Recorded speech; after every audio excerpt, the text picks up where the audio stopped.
You are listening to Sugar Daddy in a Glass, the podcast that brings you reviews to help you find sensuous things to sip. I'm your host, Yolanda Shoshana, your witch on wine, your sorceress psalm, and lifestyle curator. Let's get into it.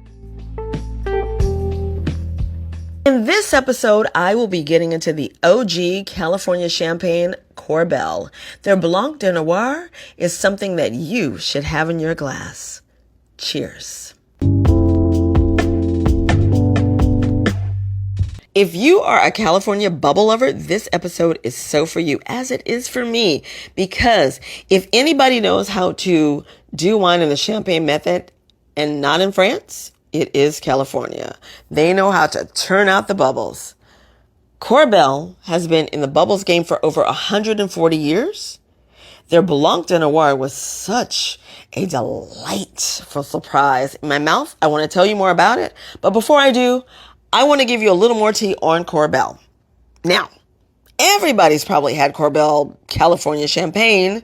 And if you haven't had it, you've seen it. But that brut bottle is everywhere and anywhere. It's in stores around the globe. Also the rosé. You've probably seen the rosé as well. But the Korbel family made it to California in the 1850s. They established the winery in 1882. I'm going to say that one more time. 1882. They have been around that long. They established the winery in Sonoma County's Russian River Valley, a great place for producing wine. And they produce in the champagne method. So they are able to use the term champagne because they were grandfathered into a trade agreement. As you know, champagne has to come from France, but because of this agreement, they are able to use the term champagne on their bottles and on their marketing. In 2005, another agreement was signed, so they have to put California champagne on their bottle. So they are known as a California champagne. Last week, I was invited to a glorious Korbel soiree. This party was so much fun. It was in a 3-story apartment in Greenpoint, Brooklyn. I am still looking for that man so I can marry him and have parties all the time. Because I don't know who he is, who owns it, but I'm looking for you.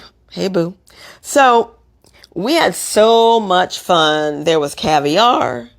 There were cocktails. We could create our own cocktail. There were cookies. There were minis. There were photos. There was a view. I mean, it just was going on. There was karaoke. All sparkling wine parties should have karaoke. It just was so good. Chef came in from Philly, Chef Shelby. We got the book Sparkling by Elva Ramirez, her new book, which is about champagne and sparkling cocktails for any occasions. So excited to see her and get her book.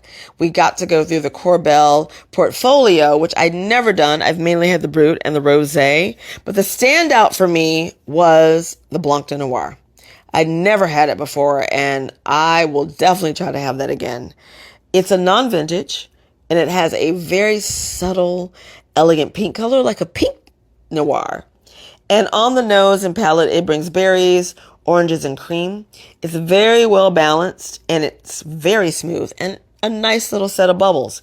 Now, they only make about 10,000 cases of it. Now, that may sound like a lot, but considering their distribution, it's not that much. And I hope to find more of that one because I would drink that all the time. It is great for your brunches, great to hang out with your squad, good for every day. So it's the kind of wine you can have in your house, in the refrigerator, in case of a sparkling wine emergency, because sometimes those happen. It runs from between $12.95 to $15.95 because in New York it'd probably be a little more expensive, but if you are getting married, this is the Korbel you go with. Yeah, you can do the Brut, but this is the one, I'm telling you, because you can sip it by itself or you can make really great champagne cocktails. So you can stock up and it won't break your bank. So I love this wine. I highly recommend it. It is Sugar Daddy in a Glass approved, sexy, yummy, and affordable. Yes, who doesn't love that? I've been sleeping on Korbel and I won't now. Now they've got my attention again because it's been a while, but I'm going to be on the lookout for them and I recommend it. when you go to a restaurant and they offer you sparkling wine or they offer you a topper on a cocktail, now this might be a better option because sometimes they offer stuff that's not okay. I won't mention them, but we all know who they are. Thank you so much for tuning in. If you have a wine suggestion for me, feel free to DM me. I'm always looking for good wine or spirits or something sexy to sip because life is too short to sip something nasty, right? All right, stop by my website, YolandaShoshana.com, and don't forget to sign up for the Sugar Daddy in a Glass newsletter. Until next time, peace, love, and cheers.